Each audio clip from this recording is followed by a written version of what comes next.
오늘은 8월 24일 목요일입니다. 오늘 함께 나눌 말씀은 사도행전 21장 27절로 40절까지 말씀을 제가 봉독해 올리겠습니다. 그 이래가 거의 참에 아시아로부터 온 유대인들이 성전에서 바울을 보고 모든 무리를 충동하여 그를 붙들고 외치되 이스라엘 사람들아 도우라. 이 사람은 각처에서 우리 백성과 율법과 이곳을 비방하여 모든 사람을 가르치는 그 자인데 또 헬라인을 데리고 성전에 들어가서 이 거룩한 곳을 더럽혔다 하니 이는 그들이 전에 에베소 사람 드로비모가 바울과 함께 시내에 있음을 보고 바울이 그를 성전에 데리고 간 줄로 생각함이더라. 온 성이 소동하여 백성이 달려와 모여 바울을 잡아 성전 밖으로 끌어나가니 문들이 곧 닫히더라. 그들이 그를 죽이려 할 때에 온 예루살렘이 요란하다는 소문이 군대의 천부장에게 들리매 그가 급히 군인들과 백부장들을 거느리고 달려 내려가니 그들이 천부장과 군인들을 보고 바울 치기를 그치는지라. 이에 천부장이 가까이 가서 바울을 잡아 두 쇠사슬로 결박하라 명하고 그가 누구이며 그가 무슨 일을 하였느냐 물으니 무리 가운데서 어떤 이는 이런 말로 어떤 이는 저런 말로 소리치거늘 천부장이 소동으로 말미암아 진상을 알 수 없어 그를 영내로 데려가라 명하니라. 바울이 층대에 이를 때에 무리의 폭행으로 말미암아 군사들에게 들려가니 이는 백성의 무리가 그를 없이하자고 외치며 따라가미러라. 바울을 데리고 영내에 들어가려 할 때 그때에 바울이 천부장에게 이르되 내가 당신에게 말할 수 있느냐? 이르되 내가 헬라 말을 아느냐? 그러면 내가 이전에 소유를 일으켜 자객 4,000명을 거느리고 광야로 가던 애굽인이 아니냐? 바울이 이르되 나는 유대인이라. 소읍이 아닌 길리기아 다소시의 시민이니 청컨대 백성에게 말하기를 허락하라 하니 천부장이 허락하거늘 바울이 층대 위에 서서 백성에게 손짓하여 매우 조용히 한 후에 히브리 말로 말하니라. 아멘. 기도하겠습니다. 오늘 또 바울의 이야기가 계속됩니다. 이야기 속에서 주님께서 우리에게 주시는 음성을 듣게 하여 주시고 그 말씀 앞에 겸손히 엎드려 순종할 수 있는 믿음의 삶을 살아가게 하여 주시옵소서. 예수님의 이름으로 기도합니다. 아멘. 지금 바울이 3차 여행을 마치고 예루살렘으로 들어온 것입니다. 들어왔을 때에 분위기가 심상치 않았어요. 바울이 선교 여행을 하면서 이방 지역에서 아무래도 유대인들에게도 복음을 전했습니다마는 이방인들에게 복음을 많이 전하게 됐죠.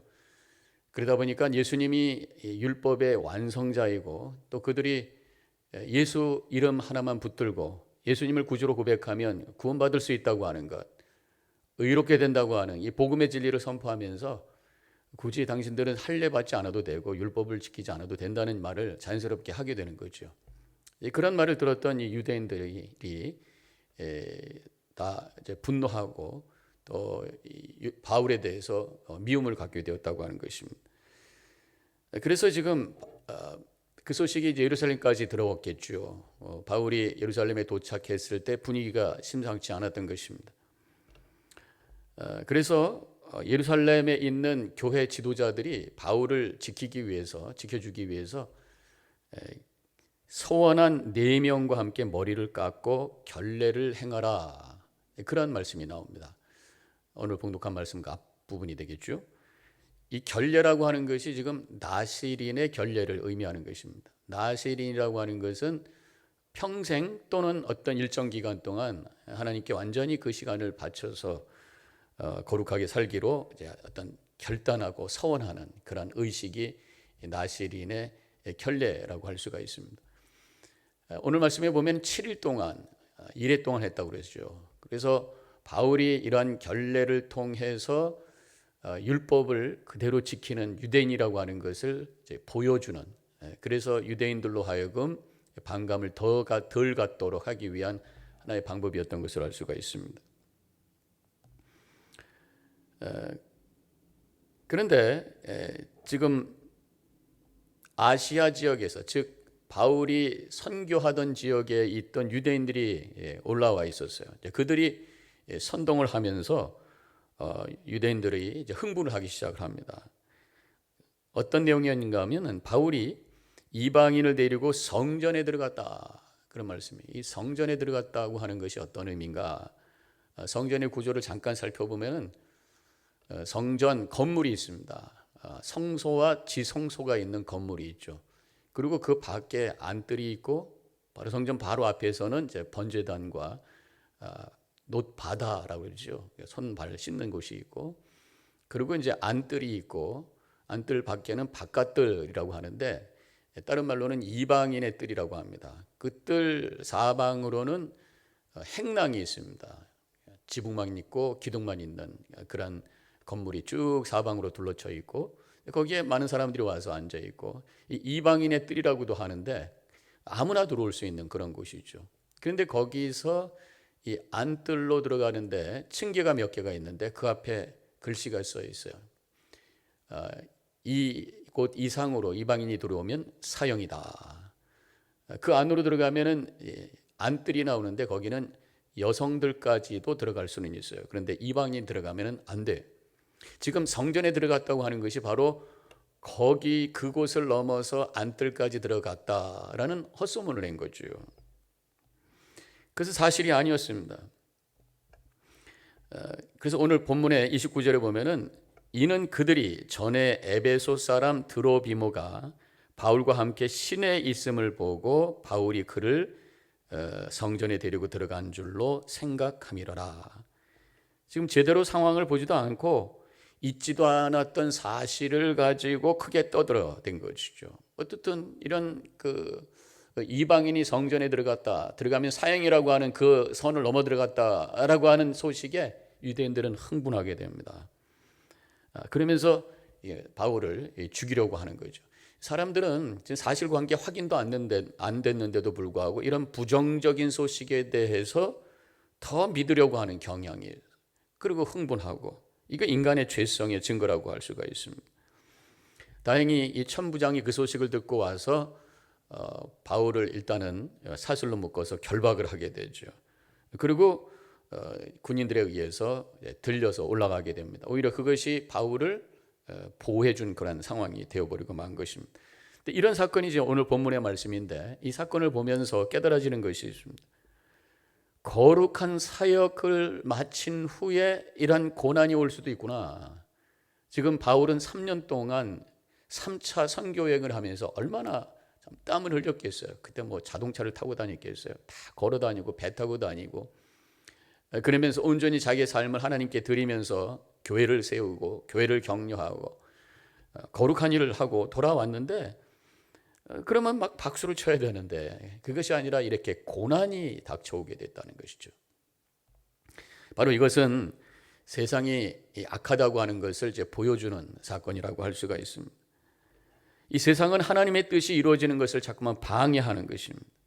말씀대로 살고 복음을 증거하는 삶을 살려고 할 때에 반드시 도전이 온다고 하는 것이에요. 무엇보다도 먼저 내 안에서 도전이 오잖아요. 하나님의 말씀대로 내가 살려고 할 때에 내 안에서 그것을 방해하는, 세상을 따라가려고 하는 마음, 갈등하게 되는 이런 마음이 있어요. 또 말씀대로 살고 진실하게 살려고 할 때에 이 가족들이 도와주지 않고 오히려 더 힘들게 하는 경우들이 있어요. 옛날 우리 한국 교회 선조들이 복음을 받았을 때 가족들로부터 얼마나 많이 핍박을 받았어요. 제가 한번 말씀을 드렸었습니다만, 우리 교인들에게 저희 할아버지, 어머니의 아버님, 외할아버지가 결국 복음을 받았기 때문에 집에서 쫓겨나게 되어서 나중에는 뭐 다 화해를 하고 또 다른 분들도 크리스천이 됐습니다만은, 그러한 많은 그 과정 고난을 통해서 그것을 극복하면서 하나님의 복음의 역사가 일어났던 것을 알 수가 있습니다. 세상은 여전히 악한 영이 판을 치고 있어요. 그래서 하나님의 뜻이 이루어지는 것을 눈뜨고 보질 못해 여러 가지 방법으로 그것을 방해하고 또 힘들게 하는 것을 볼 수가 있습니다. 그럼에도 불구하고 우리는 주님만을 바라보면서 또 주님이 주시는, 성령이 주시는 능력 가지고 끝까지 견디면서 이겨내면서 복음을 증거하고 하나님의 나라를 세워갈 때에 우리를 통해 거룩한 영향력이 흘러가고 하나님의 뜻이 이루어지는 복된 삶을 살게 되는 줄로 믿습니다. 그렇기 때문에 우리가 이 거룩한 사명을 감당할 때에 때로는 고난도 오고 도전도 온다고 하는 것을 우리가 인정할 때에 세상을 보고 사람을 봐서는 안 돼요. 특별히 우리 교회 안에서 열심히 봉사하고 섬기는 분들 시험을 받을 때가 있습니다. 알아주지 못하고 오히려 그거 가지고 더 부정적인 얘기를 하고 비난하는 사람들도 때로는 있어요. 교회도 때로는 이렇게 악한 영이 틈을 타가지고 어떤 부정적인 마음을 가진 그 속에 들어와 가지고 이렇게 열심히 주님을 섬기고 주님의 거룩한 사역을 감당하는 분들을 디스커리지 시키고 또 넘어지게 하는 그런 일을 하고 있다고 하는 것을 우리는 알아야 된다고 하는 것입니다. 그렇기 때문에 주님의 사역을 할 때에 초점이 흔들리면 안 돼요. 사람에게 인정받으려고 하지 마세요. 하나님께만 인정받으면 나는 충분합니다. 이런 고백을 가지고 주님만을 섬기며 주님만을 바라보며 십자가 가슴에 품고 거룩한 사역을 감당함으로 하나님께 영광이요 나에게는 은혜요. 나중에 주실 주님의 상급을 기대하면서 영혼을 향해서 걸어가시기를 축원합니다. 또 한 가지 오늘 이 이야기를 통해서 우리 깨달아지는 것이 잘못된 믿음의 모습, 율법주의 신앙의 어떤 현상, 드러나는 모습을 보게 됩니다. 그것이 바로 거짓과 폭력과 혼돈이다라고 하는 거죠. 지금 유대인들이 에베소 사람 드로비모가 시내 돌아다닌다는 것만 가지고 바울이 이방인을 데리고 성전에 들어갔다라는 헛소문을 내고 있는 것이에요. 그들이 사실 본 것도 아닙니다. 본 거는 시내 다니고 있는 에베소 사람을 본 거예요. 이방인을 본 거예요. 바울이 그 사람하고 같이 다니는데 굉장히 가깝더라. 그 추측이 된 거겠죠. 아마 그랬으니까 지금 바울이 그 사람 데리고 성전 안에 넘어서 들어갔을 것이다. 추측이 변해서 그것이 사실인 것처럼 그것을 소위 우리가 거짓, 가짜 뉴스, 페이크 뉴스라고 얘기하잖아요. 추측이 거짓을 만든다라고 하는 것입니다. 그런데 지금 유대인들이 바울을 미워해요. 그 미워하는 마음이 추측을 하면서 부정적인 소식을 만들어낸다는 거죠. 결국은 미움이 부정적으로 추측하게 하고 그래서 거짓, 가짜 뉴스를 만들어버리고 말았다고 하는 것입니다. 이렇게 미움은 사실을 왜곡하고 거짓을 만드는 동기가 된다고 하는 것입니다. 지금 이 사람들이 거짓을 이야기하고 있어요. 가짜 뉴스를 퍼뜨리고 있어요. 그런데 거기에다가 이 거룩함을 근거로 해서 또 거짓을 말하고 있어요. 겉으로 보기에는 하나님을 위하고 성전을 위하고 거룩한 것처럼 얘기하지만 그 속에서는 미움이 있고 거짓이 있다고 하는 거죠. 지금 그래서 고린도 후서 11장 14절에 있는 말씀에는 사탄이 광명한 천사로 나타나기도 한다 이런 말씀이 나옵니다. 천사 같아, 말하는 게 천사 같아. 근데 그 속에는 마귀가, 사탄이 그 속에서 조정하고 있다고 하는 거죠. 그게 무슨 말씀입니까? 오늘 본문의 말씀 28절에 보면은 헬라인을 데리고 성전에 들어가서 이 거룩한 곳을 더럽혔다 하니 거룩한 하나님의 성전을 더럽혔습니다.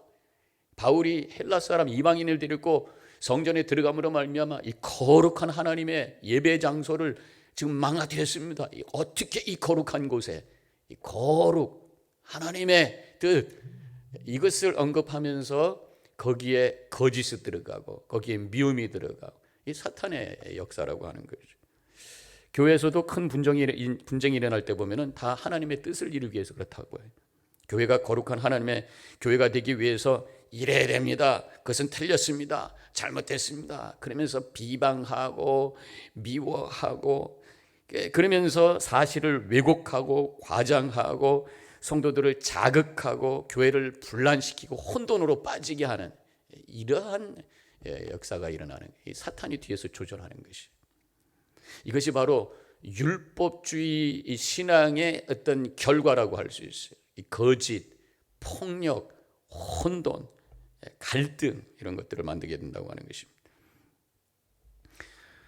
교회에서 이 사랑이 사라지면 끔찍한 곳이 될 수 있다고 하는 것을 우리는 이것을 통해서 볼 수가 있습니다. 그것을 보여주는 것이 바로 교회의 분쟁이에요. 교회는 천국을 닮아가는, 지금부터 시작되는 천국의 한 모퉁이가 되어야 되는 줄 믿습니다. 그런데 얼마든지 교회가 또 지옥 같은 모습을 만들 수가 있어요. 참 아이러니하잖아요. 내가 의롭다라고 주장하는, 자기 의가 강한 사람들이 많을수록 그 안에는 더 갈등이 많아지는 이 아이러니예요. 의롭다고 생각하는 사람들이 많은 그 공동체가 갈등이 많고 미움이 많아지고 더 문제가 많아진다고 하니. 그런데 내가 죄인입니다, 십자가 앞에 눈물을 흘리면서 회개하면서 나 같은 죄인 살리신 주님의 은혜에 감사합니다, 예수를 그리스도로 고백하며 이런 복음적 믿음을 고백하고 있는 겸손한 성도들이 있는 그곳은 바로 사랑이 넘치는 천국의 공동체가 되는 줄로 믿습니다. 그래서 결국은 사랑 없는 율법주의가 얼마나 무서운가. 거기에 폭력이 만들어지고 혼돈이 만들어지고 갈등이 만들어지고. 35절에 오늘 말씀해 보니까 바울이 층대에 이를 때에 무리의 폭행으로 말미암아 군사들에게 들려가니, 폭행을 당해가지고 걸어갈 수가 없어서 군인들이 메어가지고 갔다, 끌고 올라갔다, 들려서 올라갔다, 그러면 제대로 걸을 수 없을 정도로 폭행을 당했다는 거예요. 물론 교회 안에서 이런 주먹다짐하면서 폭행하는 경우가 거의 없죠. 그래서 뭐 있을까 모르겠습니다만 거의 없다고 볼 수 있죠. 그렇지만 이 폭력이라고 하는 게 꼭 주먹다짐만 폭력이 아니잖아요. 육체적으로 하는 것만 폭력이 아니에요. 언어 폭력도 있고, 그 사람의 인격을 망가뜨리고 그 사람의 영혼을 파괴하는 그런 폭력들이 얼마나 많아요. 비방하고 비난하고 정죄하고 미워하고. 성경적 믿음, 우리가 요즘 성경적 믿음을 가집시다. 성경에 있는 말씀이 하나님의 진리인 줄로 믿습니다. 고백하는 성경적 믿음을 가진 성도들이 모여있는 교회는 복음적 교회가 돼요. 성경에 있는 말씀대로 예수를 그리스도로 고백할 때에 내가 구원받았다는 확신을 가지고 주님의 사랑을 가슴에 품고 사는 이 복음적 교회가 된다는 거죠. 이 복음적 교회가 될 때에 바로 하나님의 사랑이 나누어지고, 그러면서 서로 함께 격려하면서 지금부터 시작되는 천국을 만들어가는 그러한 교회가 되는 줄로 믿습니다. 모든 교회가 복음적 교회, 하나님의 사랑과 은혜가 충만한 교회가 되시기를 축원합니다. 오늘 말씀을 정리할게요. 하나님의 거룩한 일을 하다가 어려움을 당할 때가 있다고 하는 거죠. 그때마다 주님만을 바라보며 나아갈 때 오히려 이 고난이 하나님의 더 큰 구원의 역사를 이룰 수 있음을 분명히 믿고 나가시길 바라겠어요. 지금 바울이 고난을 당했어요. 고난으로 끝난 게 아니죠. 나중에 여차저차해가지고 로마로까지 그가 가이사에게 상소를 하는 바람에 거기까지 끌려가잖아요. 근데 그것이 오히려 복음이 세계 중심이었던 로마로 가게 되었고, 로마를 통해서 더 복음이 세계로 퍼지는 그런 하나님의 큰 역사를 이뤘던 것을 보게 됩니다. 주님만을 바라보며 여러 가지 어려움과 도전이 있더라도 하나님께서 이 모든 것을 통해서도 선을 이룰 것을 고백하면서 나가시기 바라겠습니다. 모든 교회가 사랑이 없는 율법주의적 믿음이 아니라 예수 그리스도의 십자가를 붙들고 하나님의 사랑으로 충만한 복음적인 교회가 되어서 천국을 이루어가는 모든 교회, 모든 성도님들이 되어주시기를 주님의 이름으로 간절히 축원합니다. 기도하겠습니다.